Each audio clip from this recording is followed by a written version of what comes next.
But first, you have to watch my video that I'm going to try to share and not mess up this time.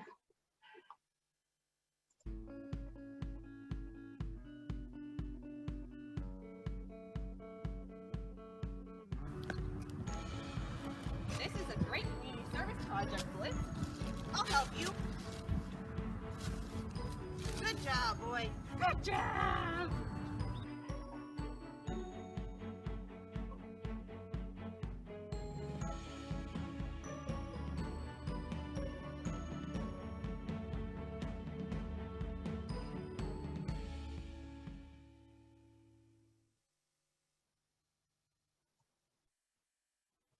There you go.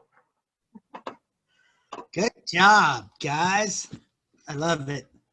Well, I'm going to try to be the substitute teacher here for a minute.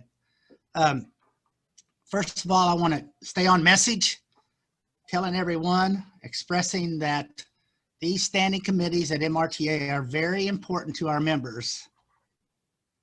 And this committee in particular is very important to MRTA. This is telling the whole world that we are there to serve and not to be served. And the whole world includes the IRS. As we are a not-for-profit corporation, a 501(c), is it important that we be able to show that we do charity work, that we do community work, and the Community Service Committee does that in spades. I'll let everybody know that Marlon and I had a long conversation early in the year of 2020 on whether to have anybody report anything. COVID, nobody's meeting, everybody's at home, they're, stay-at-home orders, what's there going to be to report? And before it was done, I had convinced him that, no, I think this COVID might even have our people do more than normal, in the fact that everybody was trying to volunteer, trying to help, and trying to move things forward. Well, that pretty much turned out to be true. Even though our volunteer hour numbers were down, they weren't down significantly, especially for the 2020. Think about 2020. I mean, tough to get anything going and done. So, but I'm sure there was a lot more babysitting. I'm sure there was a lot more food pantry work, things like that. So in the end of the day, we had almost $15 million worth of service to our state. This is an important figure, not only for the IRS and for ourselves, but for the legislature. They need to know what we do for communities. And so Marlon has worked very hard about putting out a very detailed report by region, so you can see where you've been, what you've done. And I'll ask you to review that and know that you've done great work. He wanted to express that he was very proud of his committee because they turned in all their numbers before the deadline, which is the first time that's happened. He is extremely proud of that. So he wanted to thank you for being on time with your reporting to him, the numbers of your region. And he wanted me to point out that even though our volunteer numbers were down and our food donated was down, our cash giving was significantly up, over $100,000. So you've reached into your pockets and gave back during this pandemic as MRTA members to your communities, and you should be wholeheartedly congratulated and wholeheartedly thanked for that. So from going to not reporting at all to a really, really decent report at the end of 2020, I just think it's just wonderful and outstanding. And I cannot thank you all enough for doing that. And this committee has done a great job. So in your unit meetings, community service chairs, brag on yourselves, brag on your members, brag on those that have reported to you, encourage those that haven't reported to report, because you know they're all out there doing something for other people. That's the way retired educators are. You're public servants, and you'll be public servants until the day you die. And that's what makes you so special. So with that, we do have, yes, Sarah? I'll just say I have one quick Okay, addition go before you're ahead. done. In your guys' meeting portfolio, there is a page behind Martlin's reports about box tops for education. I don't know if you guys are aware of this, but box tops for education are no longer printed on the outside of food boxes. And so this is just some instructions on how to use box tops for education now. It's a phone app that you scan your receipt. I have heard Central Missouri anyways, the schools are actually just asking you to bring your receipts in or a copy of your receipt, and they'll scan them for you. So you can check with your local school district, but that will just tell you about how box tops for education works now, because that is still a community service project. Would there be any questions that I could try to answer? All right, that concludes the report of the Community Service Committee. Thank you again. Sarah, don't we do tabs also and bring them to you guys here at the office? Pop tabs? Well, actually, yes and no. We are still doing pop top tabs. You can bring them to a statewide meeting if you'd like, or what a lot of people, if you bring them to us, we take them to the Central Missouri Ronald McDonald House. Okay. If you want the money to stay in your area, you can donate them to a Ronald McDonald House in your area. I know not every city has a Ronald McDonald House, but if you do have one near you, like in St. Louis or wherever, you can drop them off in your area. You don't have to bring them to us. Right quick, Madam President, if you don't care, I have a couple questions. It's kind of off the subject I wanted to answer right quick before we move on to I saw a couple there. Yeah, go ahead. IPS Chair. It's regarding House Bill 439. And one of the questions was, I had a friend who wanted to know if an associate degree person completes their education degree, would they be able to draw both? Good question. That's one thing that this bill does not spell out. We assume by current law that if you're certificated, you have to be part of PSRS. But think about what that does to you. If you work 5, 6, 7 years at Peers, as part of Social Security, by the way, and then you switch over to PSRS, you're never going to get that full benefit, probably, PSRS benefit, because you're not going to probably work long enough. So that's one thing. But the biggest concern here, and I did not mention this earlier, the biggest concern PSRS has, the biggest concern I have, is that once you have 25% of your teachers in a Social Security pension system called Peers, then the Social Security Administration, who listens to nobody, could say, well, Missouri, all your teachers need to be in the Social Security. That possibility is big. So we don't want our PSRS people in Social Security. We want them to have a better benefit than that. The state has decided that a long time ago as far as teachers are concerned. But that is a big one. You cannot stop the Social Security Administration when they make a ruling. They're just big, and they are bureaucracy, and we've dealt with them before in the past, and it was extremely difficult. So that's a big concern. The other question then was from Becky Mitchum. How would it affect Peers people? Would it have any effect on them? Well, it would make the peer system bigger. And it probably wouldn't hurt the peer system financially. But it definitely hurts the education of our kids if you have an associate degree, the permit in the classroom full time. And if you take 25% of any workforce and put the kids in front of associate degree people, that's not good for the kids, number one. And number two, it will have a negative effect on PSRS It's less money into that system, less money to invest.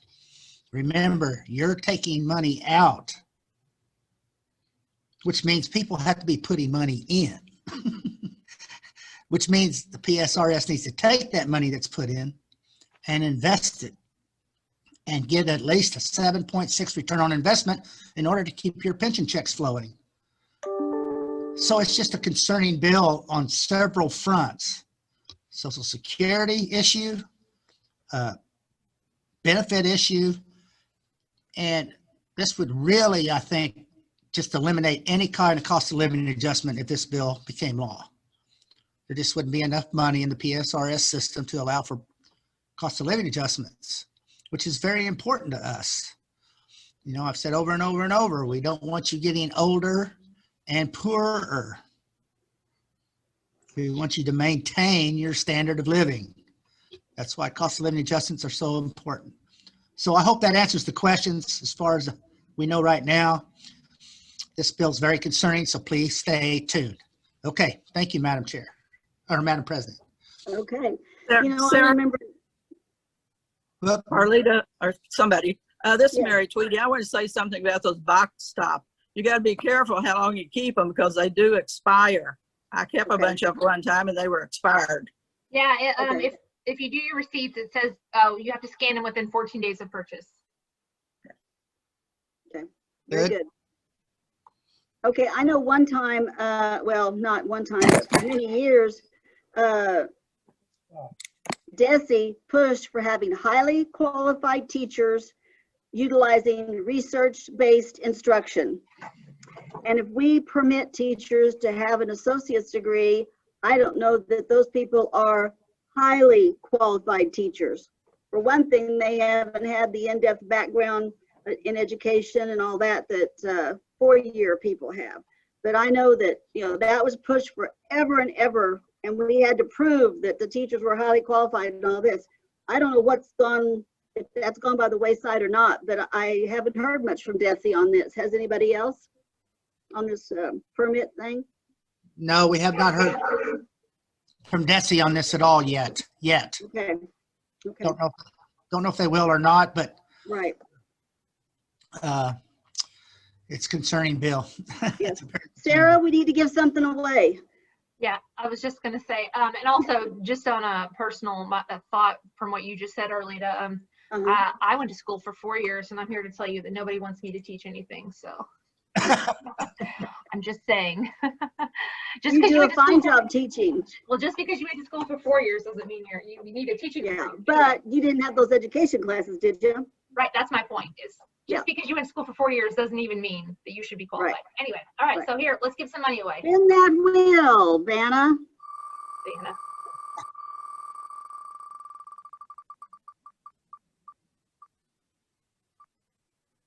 Angolian.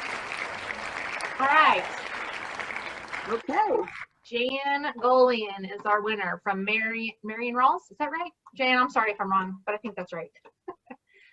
Okay, so next up we have the IPS committee. So Yeah, that's Karen Ernst. real Is quick, Karen still with us? she is. Okay.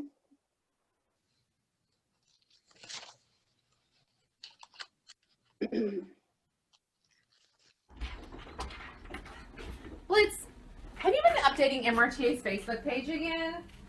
I don't think our members care about 10 ways to spoil your watchdog.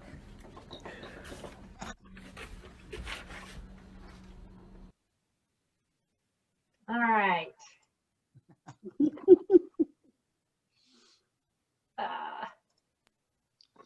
That's Okay. good.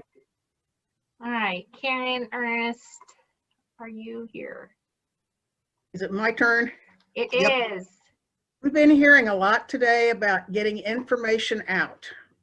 Well, notice the name of this committee, Informative and Protective Services. And in the last year, we have become increasingly aware of the fact that social media is the way to go. Newspapers, somebody mentioned a little while ago about putting something in the newspaper. That's great if a newspaper will accept it. But I think maybe smaller newspapers, smaller towns, maybe they're more likely to.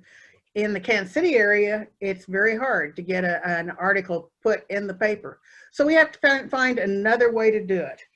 And the charge for the informative and protective services is to provide retirees valuable information and to promote MRTA through media such as newspapers and Facebook. We would like to see every unit in the state with a Facebook page. You have to start out by having an informative and protective service representative in your unit. If you do not have a representative for that committee in your unit, I would appreciate it if you would try to find someone who would be willing to do it. It's part of it is giving out information at programs about scams and that sort of thing, and that information is on our web page on the MRTA site, and you can find topics for programs through that. But in order to get the most for our buck, we need to get it out, information out to everybody, not just our members, but to the public in general. By using media, we can provide members and the public with information regarding MRTA retirement issues and activities. You just can't do it on newspaper. You have to go with social media. Now, if you're like me, and some of you may not, I know a lot of you are not like me, I am stupid when it comes to electronics and technology. And I feel very insecure with it, but I'm feeling better. I'm getting better, and it's going to help us a little bit. In a little bit, we are going to have a tutorial on how to set up a web page, a Facebook page for your unit. That's a little bit different than a personal Facebook page. So please pay attention to it. And if you don't have a Facebook page set up, now's your opportunity to learn how to do it. I would like to talk for just a minute about scams. I don't think we can ignore that, even though that our emphasis is on getting those Facebook pages. I found some information about regarding our benefits, our stimulus checks that are coming out. This kind of bothers me just a little bit. 1 in 10 adults has fallen victim to identity theft since the start of the pandemic. What, there's 128 of us here today, so maybe 12 people potentially could have been victims. And that was according to the TransUnion Fraud Survey, and it's estimated that 6% of Americans reported their stimulus checks were stolen. Some of that was done by tax preparers. If you do not have automatic deposit, you would get a check through the mail. Well, that's your identity could have been stolen. Your social security number could have been stolen, and it's possible that you didn't get that check because somebody else did. So you need to be very aware of not letting your personal information out. And I think that during the pandemic, we've been a little bit lax, some of us. We've gotten caught. You're so, I don't know about you, I'm so numb that people can contact me online and attempt to get information. And if I'm not careful, I'm able to give that information. They make it sound so official that that you fall for it. We have one member of our committee that called me very upset several months ago. She was she was looking into a loan to do some home repairs or renovations, and somebody had given her a website. I think it was a website. Anyway, she was contacted. She contacted somebody and gave them all this information in order to get a loan. And after she did it, she realized what she'd done, and she called me frantic, wanting to know what she could do. Well, does have identity theft protection. And so I told her to contact them, and I have not heard the end of the story, so I don't know how that turned out, but I know that identity theft protection is great for helping you out if you have a problem. So be careful about giving out social security and any kind of personal information. If you're going to give it out, only give it out to people that you have contacted yourself, not somebody that's contacted you. Report if problem by contacting the IRS if you did not get your check. If they find that your check was cashed and you were the victim of identity theft, you can file a claim to request the payment be reissued to you. So that's one thing that you can do if that happens. Be careful, don't give out that information, and more importantly for right now, get that Facebook page set up. That's it. Okay. Any comments or remarks for Karen? Don't ask me anything technology-wise. I can't answer it. Sarah will have to do that. Jim, there's a couple questions there. Would you like to address those? Or not? Wow. Well, let's see. Okay. Wow. The first one is, will PSRS or MRTA address Social Security WEP windfall elimination provision where our Social Security benefits, if you've earned them, are penalized? PSRS will not. They're not into lobbying. They're into the retirement system and investment.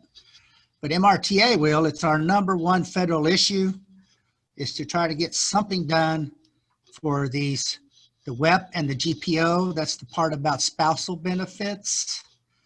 It's our #1 federal issue. We will have a call to action on that. This is a new Congress, right? On January 26th or 20th, whenever it was. So we have to get new bills introduced. Every new Congress has to have new bills introduced. And so far we do have a House bill introduced to help with this issue. And we expect a few more bills to be introduced. So we will have a call to action on that. The first call to action will be to ask you, to ask your Congress people, Washington, D.C., to sign on to the bill as a co-sponsor. The second one will be, we'll see how it moves, if it goes to committee and whatever. We have kind of some higher hopes this year that Congress will be more susceptible to this issue. It is an issue that affects almost every one of our retirees. And the sad part about it is that a lot of people don't know about it till after they're retired. And especially the GPO part, a lot of them don't realize what's happened until a spouse dies. Mm-hmm. And they lose their Social Security benefit for that household. So we got it. It's our #1 federal issue, folks. Right now, we're dealing with the Missouri legislature. We will be dealing with the United States Congress soon on this issue. And then the next question from Pam Waterman was, what has AMBA provided us besides a web page? Who pays the $9,000? I assume the $9,000 is for phone to action. That is paid by MRTA. AMBA has nothing to do with our legislative issues. AMBA has provided us professional marketing people, has provided us mailings, has provided us a new website, has provided us experts on obtaining a new logo, a fresher, more modern logo. AMBA guarantees us an increase of 1,000 new members a year, whether they get them or not. That's $35,000 right now. They pay us roughly $40,000 a year to apply benefits to MRTA members. So they are an essential part of our future membership push. Like I said earlier in the day, 30% of the people won't join an organization for any other reason but member benefits and discounts. AMBA has great discounts. And before tomorrow, I think you'll hear about those discounts. And next question from Judith Delaney. Is MRTA making efforts to inform current legislators in Missouri of the possible effects of 439 that could drastically impact their retirement? Current educators, Educators. What did I say? legislators. Is the MRTA making efforts to inform current educators Yeah. in Missouri? No, we're not. We haven't even had a call to action with retirees yet. Like I said earlier, this is a bill that's had a committee hearing. We've testified against it. MSTA and MNEA have not or did not. And everybody's waiting to see if this bill is actually going to move out of committee. So I've asked you to stay tuned, that this is a very dangerous bill, one that we need to kill. I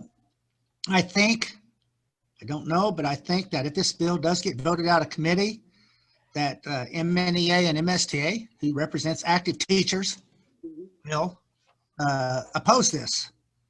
So that's our hope. But regardless, MRTA is going to oppose it, and MRTA has been known to kill bills dead. So I hope we can do that again if we have to. That makes sense?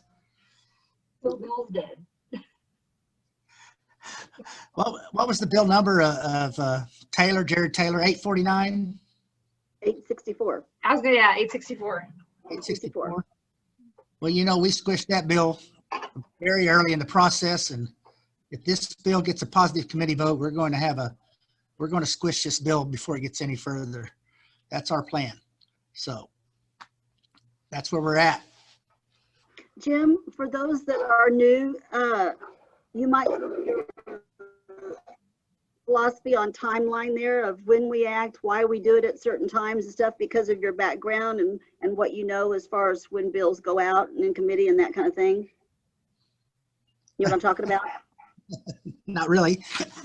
Well, like you say, you know, we don't act until a certain point, and then. Well, yeah.